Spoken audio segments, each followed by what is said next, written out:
Bismillahirrahmanirrahim. Qala Syekhul Mu'allifu rahimahullahu ta'ala wa nafa'ana bihi wa bi'ulumihi fid dharain amin. Bismillahirrahmanirrahim. Wa sunnah, dan disunnahkan. Ini maksudnya sunnah mandi. Kalau fardunya mandi cuman ada dua, yang atasnya itu. Yang pertama yaitu niat. Kemudian yang kedua meratakan air ke seluruh tubuh. Itu wajibnya mandi cuma dua. Sekarang yang nomor dua, yang selanjutnya. Wa sunnah, dan disunnahkan, baik itu mandi wajib maupun mandi sunnah.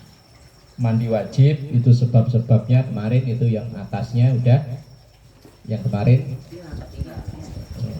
yang lagi liburan sih.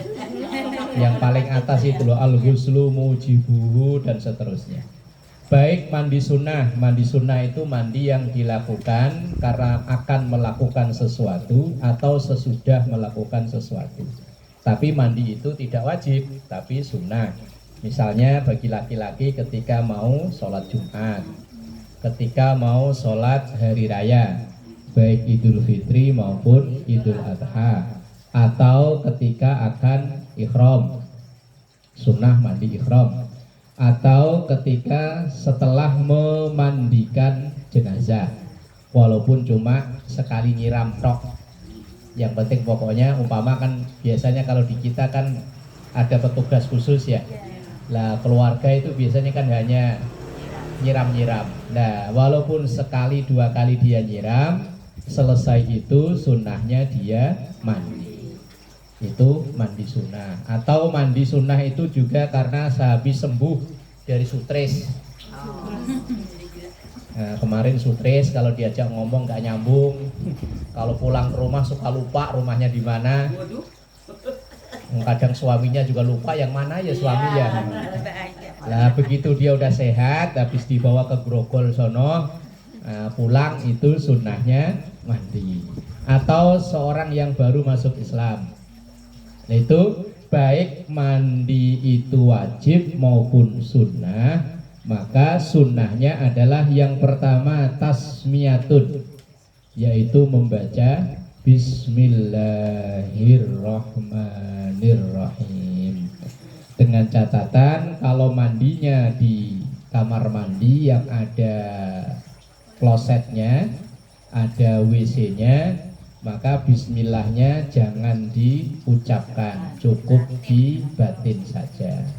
Tapi kalau kamar mandinya itu tidak ada klosetnya, kalau di daerah itu kan kadang karena tempatnya luas, itu kan kamar mandi beda, terus untuk WC beda. Nah kalau kamar mandinya itu memang tidak ada WC-nya, maka boleh mengucap bismillah dengan dibaca. Nah membaca bismillahirrahmanirrahim secara umum itu hukumnya sunnah.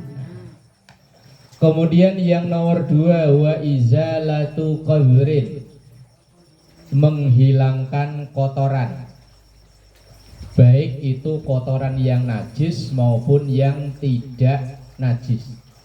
Loh kotoran kok tidak najis? Ada, karena tidak semua kotor itu najis. Atau sebaliknya, ada yang tidak semua bersih itu suci. Ada yang kelihatannya kotor malah suci, ada yang kelihatannya bersih malah najis.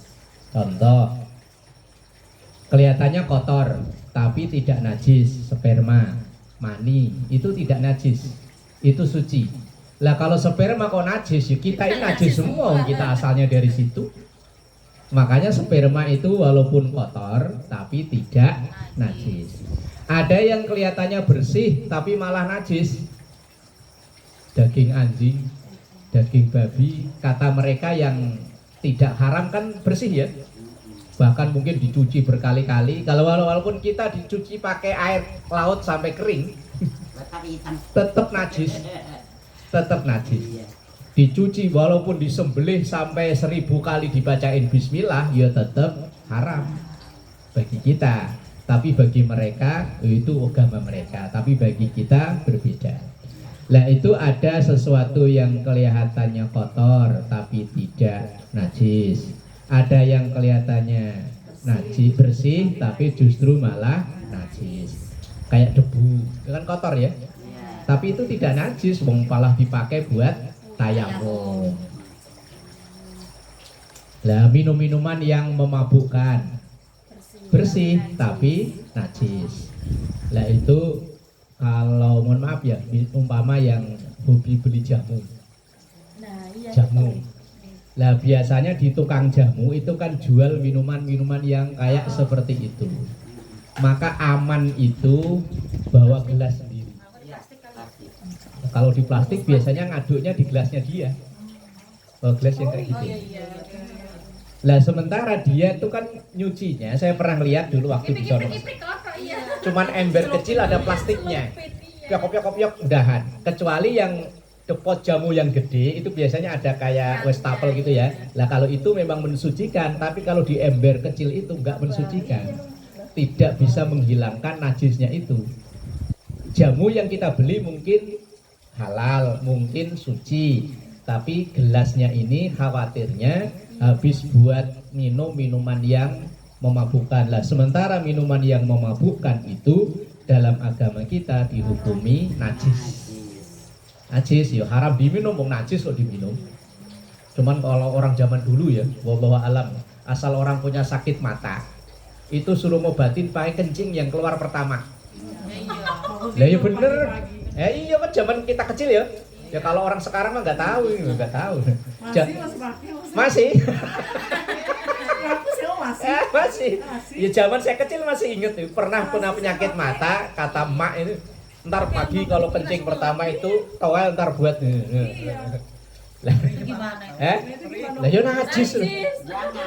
Ya kecuali memang nggak ada obat yang lain. Lah sementara sekarang obat yang bersih, obat yang suci kan banyak. Lah kalau zaman dulu kan ya memang nggak ada. Oh adanya ya itu orang penyakit gatal suruh nyari kadal. Zaman dulu, ya zaman dulu ya. Sampai sekarang masih.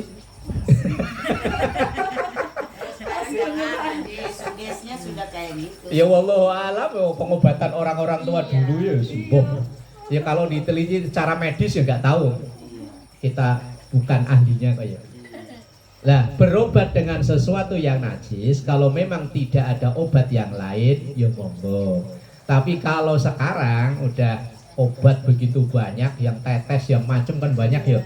Yo kalau bisa yo berobat dengan yang bersih, dengan yang suci. Mosok dari najis. Kemarin Ibu juga cerita masih gitu. Masih ya. Wa izalatu qadrin, menghilangkan atau membersihkan segala kotoran, baik kotoran yang najis maupun yang tidak najis. Berarti sebelum kita mandi, kalau misalnya mohon maaf yang habis berhubungan badan, lah itu sebelum mandi disunahkannya kalau bisa ya kencing dulu, siapa tahu masih ada sisa di dalam biar keluar. Terus semua yang kotoran yang ada di badan kita dibersihkan terlebih dahulu. Yo maksud tadi mungkin kalau BAB, kencing atau mungkin kotoran-kotoran yang lain lah yang ada di sini, yang di sini, yang di sini kanan kiri mungkin habis tidur dulu kan ya. Wes pokoknya segala kotoran yang dihukumi najis maupun yang tidak najis dibersihkan terlebih dahulu. Pokoknya bersih-bersih dulu lah, pokoknya dicek semua. Biar nanti kalau mandi itu udah tinggal ngilangin hadasnya, nggak ngilangin najis. Bagi najis dibersihkan dulu semuanya. Lah setelah najis bersih, kotoran yang tidak najis juga bersih, kayak tadi sperma. Lah itu walaupun kotor tapi tidak najis dibersihkan terlebih dahulu. Itu sunnah yang kedua. Kemudian sunnah yang ketiga fawudu'un, wudu. Jadi sunnahnya baik mandi wajib maupun mandi sunnah, sebelum mandi itu sunnahnya wudu. Selama ini pernah wudu dulu nggak? Wudu. Enggak. Ada kalau lagi inget. Ya enggak wudu ya enggak apa-apa. Ini bukan rukunnya mandi, tetapi itu sunnah. Sunnah mandi, sunnah wudu terlebih dahulu. Kalau seandainya tadi kan udah dibersihin semua tuh, kotor-kotoran udah dibersihin. Kalau perlu disabun-sabunin semua udah bersih kan? Ada bersih semua, kemudian wudu. Setelah wudu mandi, setelah mandi ya nggak usah wudu lagi. Asal tidak batal ya. Lah takutnya ketika mandi megang ke situ kan ya batal lagi. Lah umpama kan udah dibersihin kan, udah bersih semua kotoran, lah terus wudu. Setelah wudu terus mandinya mungkin kan pakai grojokan. Kan tinggal begini aja kan udah ngalir sendiri air kan. Nggak usah dipegang-pegang kan ya. Oh gitu. Ya terserah gimana caranya lah pokoknya. Kalau nggak kolam masuk kolam gedung. Atau masuk ke kolam renang ya. Jur. Begitu naik ke atas beres sudah. Uang semuanya sudah bersih. Artinya kotorannya sudah bersih. Berarti kalau seandainya tadi sudah wudu, begitu mandi asal tidak melakukan yang membatalkan wudu, maka tidak perlu wudu lagi. Wong sudah tadi wudu lah, kecuali begitu mandi kok megang ke sono lagi. Iya, rasanya kurang afdal Ustaz kalau gara-gara pegang sono. Lah kalau megang ke sono ya tentu batal ya, wajib wudu lagi. Kalau nanti mau sholat subuh atau apa. Lah tapi kalau enggak, maka wudu sebelum mandi itu sudah cukup untuk sholat yang setelah mandi. Kalau asal tidak batal. Lah, lalu niatnya wudunya gimana? Kalau wudu biasa kan niatnya nawaitu wudu'a li raf'il hadasil asghari fardhun lillahi ta'ala, niatnya menghilangkan hadas kecil, fardu karena Allah Ta'ala. Lah kalau ini Iya, kan masih ada gajah itu. Mandi gajah. Mandi gajah. Hilang ke atas bentar, kalau ke atas kecil lillahi ta'ala wes. walaupun tadi masih junubnya belum hilang, tapi niatnya tetap sama. Ya kan yang dihilangkan itu adalah hadas kecilnya. Kalau hadas besarnya belum hilang karena belum mandi. Ya tetap menghilangkan, niatnya menghilangkan hadas. Beda kalau orang yang masih punya wudu kemudian kok ngantuk. Ya walaupun nggak ngantuk tapi matanya itu agak serpet biar seger lagi kok wudu. Lah itu baru niatnya bukan lirofil hadasil asghari. Wong dia belum punya hadas, lah yang dihilangkan hadasnya siapa? Wong dia belum hadas kok. Lah makanya kalau seandainya umpama kayak di musola kita kan habis maghrib tadarusan. Lah kemudian habis tadarusan makan, begitu azan isya biar seger. Padahal tadi belum batal, kok kita wudu lagi, itu wudunya bukan niatnya lirofil hadasil asghari, bukan, tapi litajdidil wudu, memperbarui wudu. Kalau pakai bahasa kita lebih gampang, saya niat memperbarui wudu sunnah karena Allah Ta'ala, nggak wajib, wong dia belum batal. Atau mungkin kita tadi udah wudu, begitu ngobrol ngalor ngidur mau sholat lupa, udah batal kok belum ya? Tapi awalnya kita udah punya wudu, maka yakinnya belum batal. Kecuali kalau udah dadut berat ya lain urusannya. Nah itu niatnya litajdidil wudu. Kalau bahasa kita ya saya niat memperbarui wudu sunnah karena Allah Ta'ala. Nah wudu yang ini yaitu sunnah dilakukan. Wudunya tetap wajib menghilangkan hadasnya, tetapi mau berwudu sebelum mandi itu hukumnya sunnah. Walaupun dia tidak mandi, yo mandinya tidak wudu mandinya tetap sah. Itu yang nomor 3. Kemudian yang nomor 4, fata'ahudu ma'atifah, yaitu nyela-nyela lipetan-lipetan yang ada di tubuh kita ini. Apalagi yang kulitnya udah ada wirunya ya, udah dilipet-lipet itu. Atau mungkin yang ini kan ya, kan ada yang jelempit. Nah itu harus semua kena air. Kaki yang ada garis-garisnya, telapak kaki.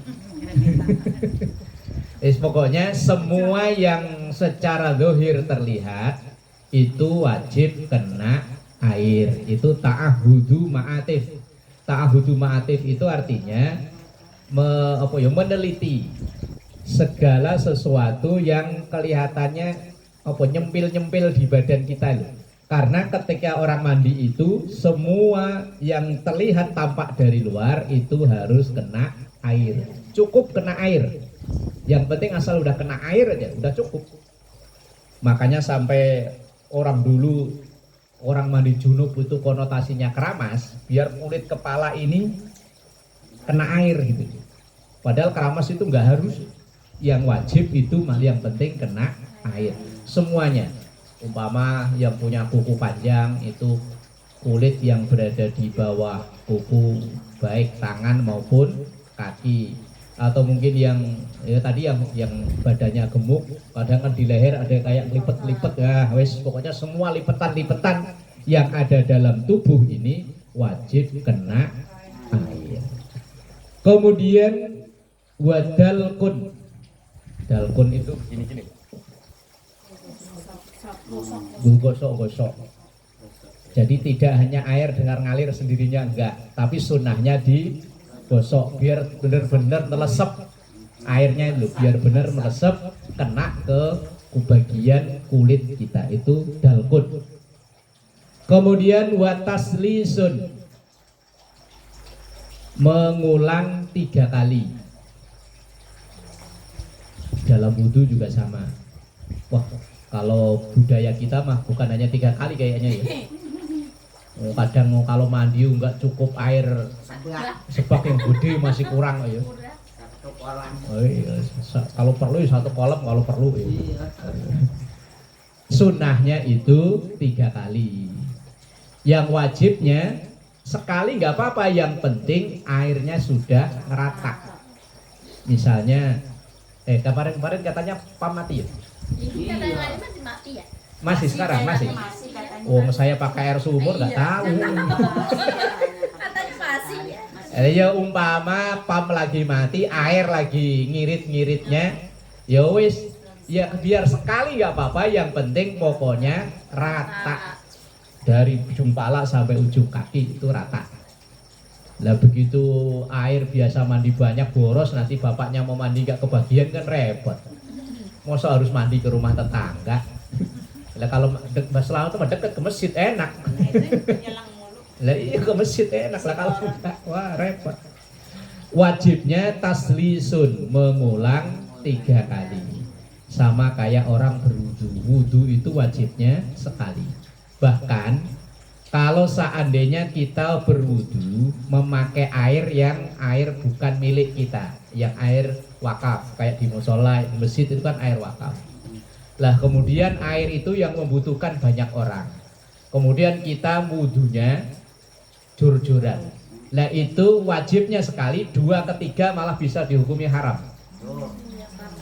Karena yang belakang nanti nggak kebagian.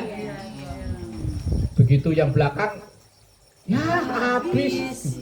Tadi sih ibu tadi wudunya kayak orang mandi. Itu yang kedua ketiga, basuhan yang kedua dan ketiga itu bisa dihukumi haram. Karena yang orang belakangnya ini enggak kebagian. Nah kecuali kalau memang di rumah kita sendiri mau suka-suka lah ya. Mau punya kita sendiri, kalau bayar pam bayar sendiri. Kalau air sumur ya setrum listriknya bayar sendiri, suka-suka. Tapi kalau di tempat umum dan itu wakaf pemberian orang, lah kayak gini kan walaupun airnya nggak beli, tapi kan strum listriknya. Betul. Nah, makanya ketika mau pakai, apalagi dalam kondisi tadi airnya lepas atau bahkan cuma sedikit, yo jangan berlebihan. Kemudian wastikbalun, kalau bisa madep kiblat. Kalau bisa, kalau nggak bisa ya sebisa-bisanya. Wong kadang kamar mandi itu ya kayak saya ya madepnya ke timur malah. Wong kerannya temboknya di sini ya. Kecuali ya pas temboknya di sono ya otomatis madep sono ya. Lah kecuali rumah bangun sendiri, yo desain sendiri ya bisa lah. Kalau kita ini kan rumah beli jadi ya wis bubuh seadanya. Kloset aja, kloset yang madep kiblat. Lah ya dulu iya, bener saya rubah. Klosetnya dulu madep kiblat, makanya saya bisa rubah ya. Mas. Walaupun sebetulnya kalau madep ke barat itu boleh, yang nggak boleh itu madep kiblat. Barat kan belum tentu kiblat kan? Karena kiblat kita itu kan agak ke sono kan, nggak persis ke sono, agak geser dikit. Kiblat kita orang Indonesia. Oh iya ya, dulu aslinya nggak bener, baru inget ya. Iya. Yo masalahnya tukangnya nggak ngerti hukum fikih nih yo. Kalau tukangnya ngerti mah yo, wah nggak boleh madep di sini kan gitu.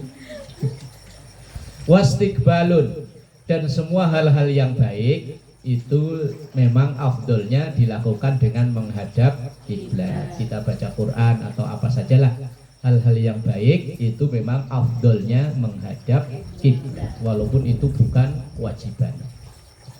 Kemudian wajaza, dan boleh takasyuf. Takasyuf itu telanjang bulat itu.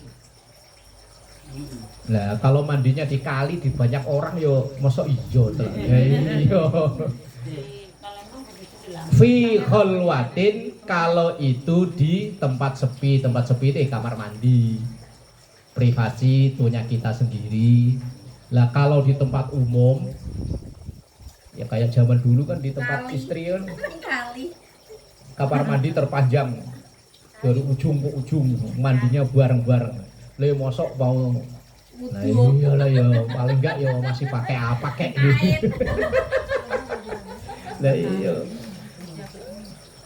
Lah kalau di kamar pribadi ya boleh, tapi kalau di tempat umum ya gimana caranya lah ya. Wajaza takasyufun lahu fi khalwatin, dan boleh membuka aurat semuanya fi khalwatin ketika mandi itu di tempat yang pribadi, privasi lah, kayak di kamar mandi di rumah kita. Nah itu ini sunnahnya mandi, baik mandi wajib maupun mandi sunnah. Lah namanya sunnah itu dikerjakan menambah pahala, kalau tidak rugi, tidak berdosa tapi rugi. Ya kecuali memang tadi airnya ngepres, wah kalau tambah wudhu nih airnya ntar kurang, ya wes wudhunya nggak usah. Tapi kalau air lagi banyak, ya kayak saya alhamdulillah nggak kekurangan dong pakai air sumur ya. Yang penting tokennya ada aja, kecuali kalau tokennya lagi nggak ada ya wes. Nah ini sunnahnya mandi biar awal ibadah, karena mandi wudhu ini kan awal ibadah. Lah kalau awalnya sempurna, kelanjutannya insya Allah bisa sempurna. Tapi kalau awalnya pun sudah kacau, bahaya, nanti kelanjutannya ya bisa kacau. Wallahu a'lam bishawab.